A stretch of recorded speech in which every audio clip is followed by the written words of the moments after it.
முருகனை பொறுத்த வரைக்கும் கந்தர் அலங்காரம், கந்த சஷ்டி கவசம், திருப்புகழ், இந்த மாதிரி நிறைய டிவோஷனல் கவிதைகள் இருக்குது. இதெல்லாம் தெரியாதவங்க முருகனை எனக்கு போற்றி பாடணும், பேசணும், புகழணும் அந்த மாதிரி நினைச்சாங்கன்னா என்ன பண்ணுவாங்க?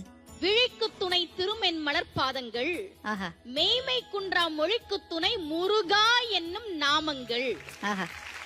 முருகான்றது ஒரு பேரு, ஒரு நாமம். இதுல அருணகிரியார் பாருங்க, முருகா என்னும் நாமம்னு சொல்லல, முருகா என்னும் நாமங்கள்ன்றார். இலக்கணப்படி இது தப்பு. ரொம்ப அழகா அதுக்கு பெரியவர்கள் விளக்கம் சொன்னாங்க. எதுவுமே தெரியலன்னா நீ முருகான்னு சொல்லு. ஏன் தெரியுமா? அது ஒரு பேரு கிடையாது, அது பெயர்கள். மூ என்பது முகுந்தனாகிய பெருமாளை குறிக்கும். ரூ என்பது ருத்ரனாகிய சிவபெருமானை குறிக்கும். கா என்பது பிரம்மனை குறிக்கும். பிரம்மன் கிட்ட சரஸ்வதியும் இருக்கிறா, பெருமாள் கிட்ட மகாலட்சுமியும் இருக்கிறாள், சிவன் கிட்ட பார்வதியும் இருக்கிறார். எதுவுமே தெரியலனாலும் முருகா அப்படின்னு சொன்னா போதும். முருகனுடைய அருள் மட்டுமல்ல, மும்மூர்த்திகள் அவர்களின் தேவியர்களின் அருளும் சேர்த்து நிச்சயமாக கிடைக்கும். இத சொல்றது அருணகிரியார் சொல்ற. முருகா முருகா முருகா. சுமதி மேம் ரொம்ப தேங்க்ஸ்.